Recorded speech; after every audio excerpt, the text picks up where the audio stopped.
Static sound of the werewolf. And I said, why am I?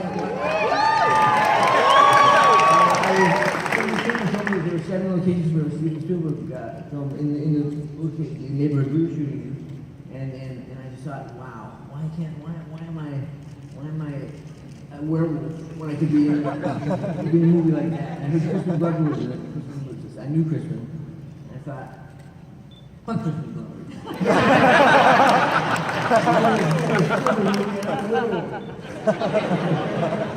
it just happened that this time around, I didn't know anything about the film, and Gary pulled me into his office on Christmas time and said that he had this conversation with Bob and Steven earlier in the year and asked about my availability, and he said I wasn't available, and he told me about it because he didn't want to hurt, made me upset.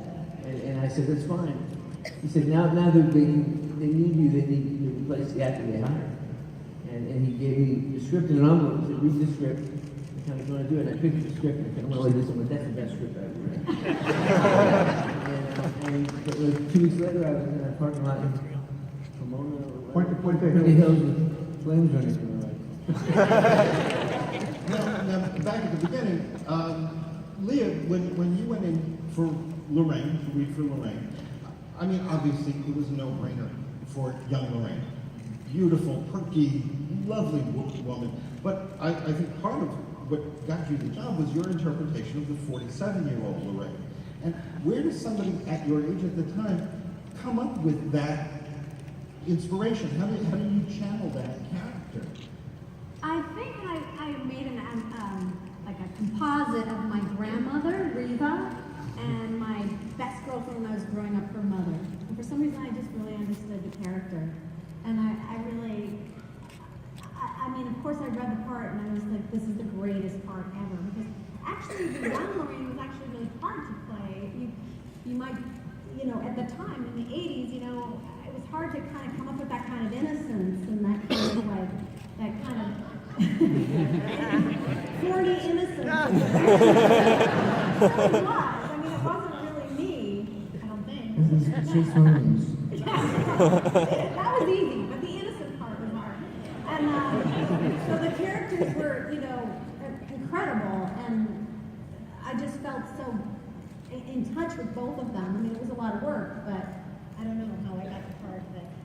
You were damn good. I wanted to hear it.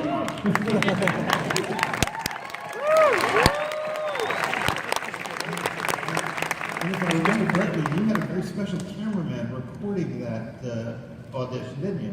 Yeah, the audition, I would remember that Steven Spielberg was running the giant video camera for the audition, and it was, actually, he's such a lovely man. I actually felt really comfortable, and I have really amazing, warm feelings about that audition. I mean, it was so much tension, or it was like a screen test. There was so much tension, it should have been terrifying, but I remember it quite wonderfully. That's a blessing. Thank you, Steven Spielberg. And Mr. Lloyd. Yes. We heard the story that originally when you got the script, you pretty much tossed it, and then decided that you would go in for the meeting, but you weren't particularly clear on the script, and it was the meeting with Bob Zemeckis and Bob Gale that totally convinced you to do the role of Doc. What was it about that meeting? What did they say to you? Did they have threatening notes, or? No, I kind of dismissed the whole idea of doing it.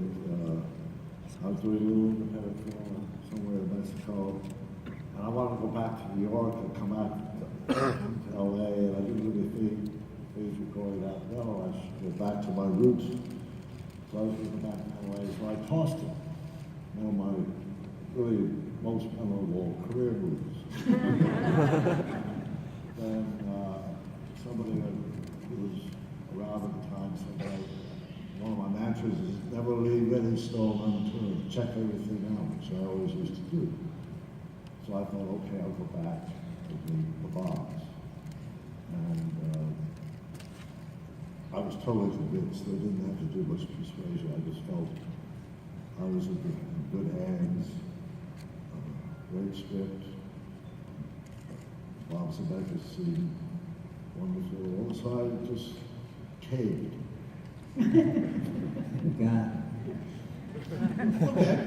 So everything's going on, and Michael, even though you weren't there, was Back to the Future still somewhere in your mind? Because you know you're in Hollywood, and you hear about movie shooting. I moved on. I mean, I gone back to family time, and I hadn't thought about it because I never directly connected to me. I never knew that there was any interest in me. So you know, I wanted to play Gandhi, but they weren't looking for me.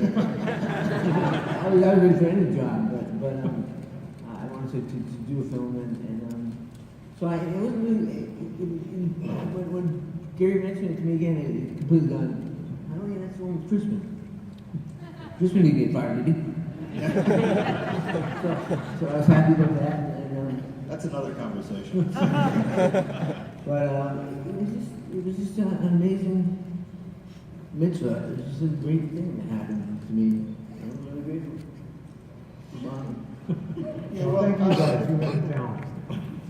You know, and I'll just preface this by saying Eric Stoltz was and still is a terrific actor. He was a brilliant actor, and it was just a matter of what we like to call creative differences. In fairness, I couldn't have come to Harrington or Pulp Fiction.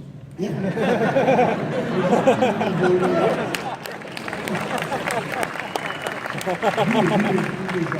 psychotically brilliant. He's transcendent. It's really amazing. So they just need a goofball. So they got me.